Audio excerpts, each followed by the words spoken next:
Hello दोस्तों। तो चलिए शुरू करते हैं। आज अपन पढ़ेंगे इलास्टिसिटी, जो प्रॉपर्टीज़ ऑफ मैटर चैप्टर का फर्स्ट चैप्टर है, जिसमें अपन इलास्टिक प्रॉपर्टी के बारे में पढ़ते हैं, स्ट्रेस के बारे में पढ़ते हैं, स्ट्रेन के बारे में पढ़ते हैं, यंग्स मॉड्यूलस, बल्क मॉड्यूलस और पॉइजन्स रेशियो, ऐसी चीज़ें पढ़ते हैं। स्ट्रेस स्ट्रेन का ग्राफ पढ़ते हैं। ये काफ़ी ईजी चैप्टर है, छोटा चैप्टर है, लोगों को फिर भी ये टफ लगता है। आज अपन इसे बहुत ईजी तरीके से पढ़ेंगे। तो चलिए सबसे पहले अपन वर्ड इलास्टिसिटी समझते हैं। जैसा कि अपन बचपन से जानते हैं, इलास्टिक अपन रबर यूज़ करते हैं। ये बेस्ट एग्जांपल है, अपन बचपन से देख रहे हैं। इलास्टिक रबर अपन मारते भी थे ऐसे स्कूल में। तो जो अपनी रबर होती है, जिस प्रॉपर्टी को इलास्टिसिटी क्या है, वो प्रॉपर्टी जिससे कोई भी सब्सटेंस मतलब कोई मटेरियल अपना शेप और साइज़ रीगेन कर ले। जैसे कि एक रबर बैंड है, इसे अपन खींच रहे हैं, वापस छोड़ रहे हैं, तो ये वापस अपनी इनिशियल पोजीशन पे आ जाती है, इनिशियल कॉन्फ़िगरेशन गेन कर लेती है। तो ये एक इलास्टिसिटी प्रॉपर्टी शो करती है। इसी प्रॉपर्टी को बोलते हैं इलास्टिसिटी। फैलना, अपनी ओरिजिनल शेप गेन कर लेना, फैलना, अपनी ओरिजिनल शेप गेन कर लेना, फैलना, अपनी ओरिजिनल शेप गेन कर लेना, इसी को अपन क्या बोलते हैं, इलास्टिसिटी। तो ये पूरा चैप्टर इसी पे बेस्ड है। इस पे अपन 3 टाइप्स के सब्सटेंस पढ़ते हैं: perfectly elastic substance, partially elastic substance और इनइलास्टिक सब्सटेंस। तो जो परफेक्टली इलास्टिक सब्सटेंस होते हैं वो कम्प्लीटली अपना शेप और साइज़ यानी कॉन्फ़िगरेशन जिस तरह था वो वापस गेन कर लेते हैं। सपोज करिए ये एक ब्लॉक है, इसे अपन इधर से होल्ड करके खींच रहे हैं, फोर्स लगा रहे हैं, इधर से होल्ड करके फोर्स लगा रहे हैं, तो ये कुछ इलोंगेट हो गया। अपन इधर इधर खींच रहे हैं, कुछ इलोंगेट हो गया, इधर डेल्टा एल और इधर डेल्टा एल, ये इलोंगेशन हुई इसमें। और जब अपन इसे वापस छोड़ देते हैं तो ये वापस अपनी इनिशियल कॉन्फ़िगरेशन में एल में आ जाता है। ये एल था पहले, इसकी लेंथ एल थी, फिर डेल्टा एल बढ़ी, फिर वापस एल में आ गई। तो ये जो कॉन्फ़िगरेशन, ये जो टाइप है जिसमें अपनी बॉडी वापस कॉन्फ़िगरेशन को 100% गेन कर लेती है, 100%, उसे अपन बोलते हैं परफेक्टली इलास्टिक सब्सटेंसेस या फिर मटेरियल। परफेक्टली इलास्टिक सब्सटेंस में आप लिख सकते हैं मटेरियल में कि 100% गेन ऑफ कॉन्फ़िगरेशन होता है, 100% गेन ऑफ कॉन्फ़िगरेशन। तो चलिए इसे रब कर देते हैं, आप लोग को ये समझ में आ गया होगा। तो परफेक्टली इलास्टिक सब्सटेंस का बेस्ट एग्जांपल है स्टील। आप लोग हैरान होते होंगे, पर ये एक्सपेरिमेंटली प्रूफ किया गया है कि रबर बैंड से भी ज़्यादा इलास्टिसिटी की प्रॉपर्टी स्टील के पास होती है। रबर बैंड भी कुछ हद तक अपनी कॉन्फ़िगरेशन गेन नहीं कर पाता, लेकिन स्टील अपनी कॉन्फ़िगरेशन गेन कर लेता है जब उसे अपन स्ट्रेच करते हैं और वापस छोड़ देते हैं। तो फिर आता है अपना partially elastic substance. Partially elastic substance, जैसा मैंने अभी बोला आपको, ये रबर बैंड, ये 100% अपना कॉन्फ़िगरेशन गेन नहीं कर पाता, यानी कुछ ना कुछ चेंज आता होगा इसमें। तो इसमें थोड़ा बहुत चेंज आता है, और कितने का चेंज आता है, 1% टू 99% अपन ऐसे बोल देते हैं, पर इतना बड़ा चेंज तो नहीं आता 99%, बट कई बुक्स में 1 to 99% लिखा रहता है। जैसे अपन ने इसको स्ट्रेच किया, वापस छोड़ दिया, तो ये हमें लग तो रहा है कि वापस पुराना कॉन्फ़िगरेशन ले चुका है, पर ऐसा नहीं है। इसमें कुछ ना कुछ चेंज आया होगा, चाहे वो 1% का हो, चाहे वो 99% का हो, चाहे वो 0.01% का हो या 0.001% का हो, चेंज आएगा। चेंज कुछ ना कुछ पार्शियली इलास्टिक सब्सटेंस में आएगा। 1 to 99% अपन लिख लेते हैं यहाँ पे, कुछ थियोरेटिकल पूछा जा सकता है एग्जाम्स में। इसका अपन एग्जाम्पल ले सकते हैं रबर बैंड या फिर hair band.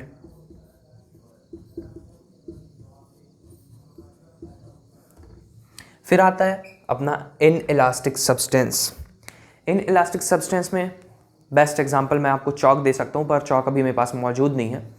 In elastic substance को अपन जब भी खींचते हैं तो इलास्टिसिटी की प्रॉपर्टी शो नहीं करता, यानी वापस खींचकर अपनी ओरिजिनल पोजीशन पे नहीं आता, वो टूट जाता है या फिर अपना कॉन्फ़िगरेशन पूरी तरीके से चेंज कर लेता है। उसे बोलते हैं इन इलास्टिक सब्सटेंस, यानी 100% चेंज कर लेना अपनी प्रॉपर्टी को। यानी प्लास्टिक बोल सकते हैं इसमें, इन इलास्टिक अपना प्लास्टिक हो सकता है, जो कि अपना कॉन्फ़िगरेशन 100% गेन नहीं करता, ना ही 1 to 99% करता है, पूरा डिस्ट्रॉय हो जाता है या फिर पूरी कॉन्फ़िगरेशन चेंज कर लेता है, वापस गेन नहीं कर पाता। हमने 3 चीज़ें पढ़ी, परफेक्टली इलास्टिक, पार्शियल इलास्टिक और इन इलास्टिक सब्सटेंस। अब अपन पढ़ते हैं आगे स्ट्रेस के बारे में। स्ट्रेस स्टार्ट करते हैं।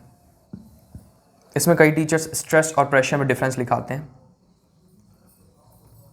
क्यों लिखाते हैं मैं बताता हूँ। ये प्रेशर हो गया अपना, ये स्ट्रेस हो गया। प्रेशर का भी फॉर्मूला होता है फोर्स पर यूनिट एरिया, स्ट्रेस का भी फॉर्मूला होता है फोर्स पर यूनिट एरिया। यहाँ पे चेंज किस चीज़ का आता है, प्रेशर भी अपना फोर्स पर यूनिट एरिया है, स्ट्रेस भी अपना फोर्स पर यूनिट एरिया है, पर प्रेशर जब भी लगता है, अपन जब प्रेशर किसी भी चीज़ पे लगाते हैं तो वो कंप्रेस होती है, कभी इलोंगेट नहीं होती, खिंचती नहीं है, क्योंकि प्रेशर इनवर्ट्स लगता है बॉडी में। प्रेशर बॉडी में इनवर्ट्स लगता है, दोनों तरफ से लगता है। अपन किसी चीज़ को दबा रहे हैं तो वो कंप्रेस्ड होती है। प्रेशर लगाने से हमेशा कंप्रेशन होता है। तो पहला पॉइंट होता है अपना कंप्रेशन की वजह से। पर जो अपना स्ट्रेस होता है, स्ट्रेस जो डेवलप होता है बॉडी में, वो खींचने की वजह से भी हो सकता है और दबाने की वजह से भी हो सकता है। यानी इसमें कंप्रेशन और इलोंगेशन दोनों होता है। कंप्रेशन और इलोंगेशन,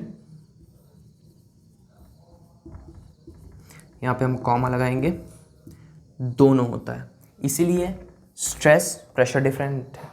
और भी चीज़ें हैं, जैसे अपना प्रेशर का फॉर्मूला फोर्स पर यूनिट एरिया तो होता है, पर फोर्स कौन सा होता है उसमें, फोर्स होता है उसमें एक्सटर्नल। और स्ट्रेस में कौन सा फोर्स होता है, रीस्टोरिंग फोर्स।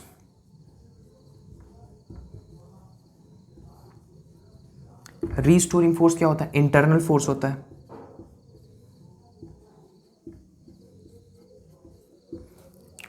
मान लीजिए अपन इस रबर बैंड को दोनों तरफ से खींच रहे हैं, दोनों तरफ से खींच रहे हैं, तो जो फोर्स इस रबर बैंड को वापस इनिशियल पोजीशन पे लाएगा, तो वो आप लोग को दिख रहा होगा कि बाहर से तो मैं कोई ऐसा फोर्स लगा नहीं रहा हूँ, ऐसे मैंने किया छोड़ दिया वापस अपनी इनिशियल पोजीशन पे आ गया, ऐसे मैंने किया छोड़ दिया वापस अपनी इनिशियल पोजीशन पे आ गया। मतलब इसमें खुद एक इंटरनल फोर्स होगा। अगर मैंने एक्सटर्नल कोई फोर्स लगाया होता तो मैं अपना हाथ इधर ले जाता या इधर ले जाता, तो इधर ले जाता तो इसके पास कुछ ना कुछ एक्सेलरेशन होती, तो ये आगे जाता जाता जाता जाता जाता जाता। लेकिन इसने खुद एक इंटरनल फोर्स डेवलप किया ताकि ये अपनी ओरिजिनल कॉन्फ़िगरेशन गेन कर ले। तो ओरिजिनल कॉन्फ़िगरेशन गेन करने के लिए अंदर जो स्ट्रेस लगा, मॉलिक्यूल्स ने लगाया फोर्स एक दूसरे पे कि वापस आए, वो इंटरनल फोर्स हुआ। इसमें और क्या जानने वाली चीज़ है, प्रेशर। प्रेशर में एक चीज़ इंपॉर्टेंट होती है कि प्रेशर हमेशा परपेंडिकुलर फोर्स से लगता है। जैसे मैं इस बोर्ड को दबा रहा हूँ तो मैं परपेंडिकुलरली दबा रहा हूँ, अगर मैं ऐसे दबा रहा हूँ तो इस पर प्रेशर नहीं लगेगा, कुछ कंपोनेंट में प्रेशर लगेगा जो कि परपेंडिकुलर कंपोनेंट ही प्रेशर देगा। अगर मैं इसे ऐसे धक्का दूंगा तो इसमें प्रेशर नहीं आ रहा, ऐसे दे रहा हूँ तो प्रेशर आ रहा है, ऐसे कुछ परपेंडिकुलर से कुछ एंगल बना कर धक्का दे रहा हूँ तो प्रेशर आ रहा है, क्योंकि उसका एक कंपोनेंट होता है। देखिए जैसा मैं आप पे एक चीज़ बनाता हूँ, मान लीजिए एक प्लेट है, ये अपना नॉर्मल अगर अपना फोर्स लगता है तो अपन प्रेशर को क्या लिखेंगे, फोर्स पर यूनिट एरिया। लेकिन अगर कुछ एंगल बना के, सपोज थीटा का एंगल बना के फोर्स लगता है, तो आप जानते हैं जैसे थीटा को अगर इस फोर्स के कंपोनेंट को अपन ब्रेक करेंगे तो एक इधर आएगा एफ साइन थीटा और एक ऊपर से नीचे को आएगा एफ कॉस थीटा। तो अपन प्रेशर के लिए पैरेलल कंपोनेंट नहीं लेंगे, परपेंडिकुलर कंपोनेंट लेंगे। तो प्रेशर अब क्या हो जाएगा, F cos theta divided by area. ये जो एरिया होगा इस लैमिना का, शायद मुझे अंदर इसे करना चाहिए, हाँ, इस लैमिना का जो प्रेशर होगा उस मतलब इस लैमिना का जो एरिया होगा वो अपन यहाँ पे लेते हैं। इसमें कौन सी चीज़ लेते हैं अपन, परपेंडिकुलर फोर्स लेते हैं प्रेशर में, हमेशा परपेंडिकुलर फोर्स। और अब मैं दिखाता हूँ आपको स्ट्रेस में अपन कौन सा फोर्स लेते हैं। यहाँ पे मैं लिख दूँ परपेंडिकुलर फोर्स, ये परपेंडिकुलर का साइन है, आप लोग जानते होंगे, बचपन से पढ़ते आए हैं। अब अपन चलते हैं स्ट्रेस में। स्ट्रेस में अपने को क्या जानना है कि कौन सा फोर्स लगता है। स्ट्रेस में अपना टेंजेंशियल फोर्स और परपेंडिकुलर फोर्स दोनों वैलिड है। कैसे? जैसे अपना एक ये लैमिना है, तो इसमें एक फोर्स लग रहा है ऐसे परपेंडिकुलर, सपोज कीजिए एक बॉक्स है, तो इस पर जो फोर्स परपेंडिकुलर लग रहा है उसकी वजह से कुछ कंप्रेशन होगा, तो वो आएगा, वो डेवलप करेगा लॉन्गिट्यूडिनल स्ट्रेस। कौन सा? लॉन्गिट्यूडिनल। अगर लॉन्गिट्यूडिनल स्ट्रेस, अगर फोर्स परपेंडिकुलर लग रहा है तो कौन सा स्ट्रेस डेवलप होगा? लॉन्गिट्यूडिनल। फोर्स परपेंडिकुलर, देन अपना लॉन्गिट्यूडिनल स्ट्रेस डेवलप होगा। लेकिन अगर अपना फोर्स इस एरिया के पैरेलली लग रहा है, इस एरिया के पैरेलली लग रहा है, तो अपना कौन सा? एक shear स्ट्रेस डेवलप होता है। फोर्स इसमें अगर पैरेलल होता है तो जब अपन स्ट्रेस को पार्ट्स में डिवाइड करेंगे तब अपन लॉन्गिट्यूडिनल स्ट्रेस और shear स्ट्रेस पढ़ेंगे। बस आपको ये जानना है कि लॉन्गिट्यूडिनल स्ट्रेस में हमेशा परपेंडिकुलर फोर्स लगता है, shear स्ट्रेस में पैरेलल टू द प्लेन लगता है। ऐसा अपन दबाते हैं तो shear स्ट्रेस लगता है। अभी स्ट्रेस को मैं और डिटेल में पढ़ाऊंगा, लेकिन प्रेशर और स्ट्रेस में डिफरेंस मैंने बता दिया। जैसे कंप्रेशन प्रेशर, फोर्स एक्सटर्नल तो प्रेशर, परपेंडिकुलर फोर्स तो प्रेशर, स्ट्रेस में फोर्स पर यूनिट एरिया भी है फॉर्मूला, बट इसमें कंप्रेशन एलोंगेशन दोनों होगा। फोर्स रिस्टोरिंग होगा, यानी इंटरनल फोर्स रिस्टोरिंग फोर्स, जो वापस रिस्टोर करवाना चाहता है, इनकी कॉन्फ़िगरेशन को रिस्टोर करवाना चाहता है, वो है रिस्टोरिंग फोर्स। खींचा वापस आ गया, रिस्टोरिंग फोर्स, खींचा वापस आ गया, रिस्टोरिंग फोर्स। तो चलिए इसे अपन रब करते हैं, आगे पढ़ते हैं। अपन स्ट्रेस पढ़ेंगे अब। स्ट्रेस के दो पार्ट, नॉर्मल यानी लॉन्गिट्यूडिनल स्ट्रेस, shear यानी टेंजेंशियल स्ट्रेस। लॉन्गिट्यूडिनल स्ट्रेस में मैंने क्या बताया? इंटरनल फोर्स जो कि परपेंडिकुलर होगा क्रॉस सेक्शनल एरिया के, यानी इसमें अपन फोर्स लेंगे perpendicular to cross section area, cross section area. फिर अपन shear और टेंजेंशियल स्ट्रेस में पढ़ते हैं कि फोर्स जो कि पैरेलल होता है वो डेवलप करता है shear स्ट्रेस। तो अपन पढ़ते हैं सबसे पहले नॉर्मल यानी लॉन्गिट्यूडिनल स्ट्रेस को। सपोज ये एक सिलेंडर है, मैंने इसको ऊपर से पकड़ा, नीचे से पकड़ा, ऊपर से पकड़ा, नीचे से पकड़ा, खींच लिया, पकड़ के खींच लिया, तो मैं फोर्स बाहर की ओर लगा रहा हूँ। और हम जानते हैं every action has equal and opposite reaction, यानी फोर्स अगर बाहर को लग रहा है तो अंदर को भी फोर्स लगेगा। अगर अंदर को फोर्स नहीं लगेगा तो ये बाहर भागता जाएगा, कुछ एक्सेलरेशन पा जाएगा। और जबकि मैंने जो रबड़ बैंड ली थी उसको मैं खींच रहा हूँ, उसको मैं खींच रहा हूँ। सपोज कीजिए ये एक पॉइंट पे आके रुक गया, तो इस पॉइंट पे एफ एक्सटर्नल एफ रिस्टोरिंग के इक्वल होगा, और जैसे ही मैं छोड़ता हूँ तो ये वापस अपनी ओरिजिनल कॉन्फ़िगरेशन गेन कर लेता है, क्योंकि इलास्टिसिटी प्रॉपर्टी हर सब्सटेंस शो करने की कोशिश करता है। जो नहीं कर पाता उनको मैंने 3 कैटेगरी में डिवाइड कर दिया। तो इलास्टिसिटी की प्रॉपर्टी शो करने के लिए एफ एक्सटर्नल के अपोजिट में एफ रिस्टोरिंग लगता है, जो कि प्रॉपर्टी अपने बॉडी को वापस नॉर्मल शेप में लाना चाहती है। तो जो force perpendicular to cross section area, perpendicular to cross section area लग रहा है, वो हमारा लॉन्गिट्यूडिनल स्ट्रेस डेवलप करेगा, यानी F perpendicular upon area. F perpendicular कौन सा? रिस्टोरिंग। अब इसमें क्या क्या हो सकता है? इसमें अपना हो सकता है लॉन्गिट्यूडिनल स्ट्रेस में अपन 2 बॉक्स बना लेते हैं, 2 सिलेंडर बना लेते हैं। अगर मैं इस सिलेंडर को दोनों तरफ से दबाऊं या इस सिलेंडर को दोनों तरफ से खींचूं, अगर मैं सिलेंडर को दोनों तरफ से दबाऊंगा तो कुछ कंप्रेशन होगा, जिसमें आउटवर्ड फोर्स लगेगा ताकि ये सब्सटेंस अपना ओरिजिनल कॉन्फ़िगरेशन गेन कर पाए। ये आउटवर्ड फोर्स जो लगेगा वो रीस्टोरिंग होगा इसमें भी, और परपेंडिकुलर टू होगा, तो इसमें क्या होगा? अपना कंप्रेशन भी होगा, और क्या होगा? अपना इलॉन्गेशन।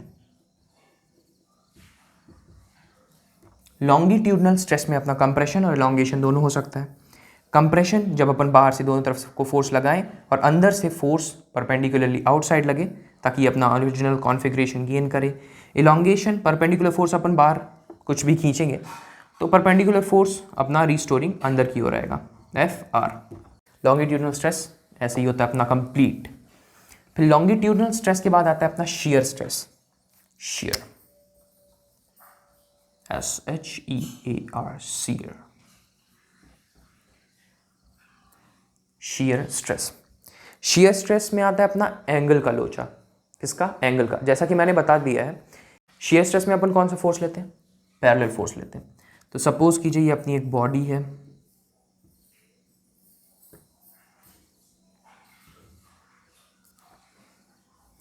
इस बॉडी में हमने एक पैरेलली फोर्स लगा दिया, जैसा कि अपन ने इधर दबाया तो ये कुछ आगे बढ़ जाता है,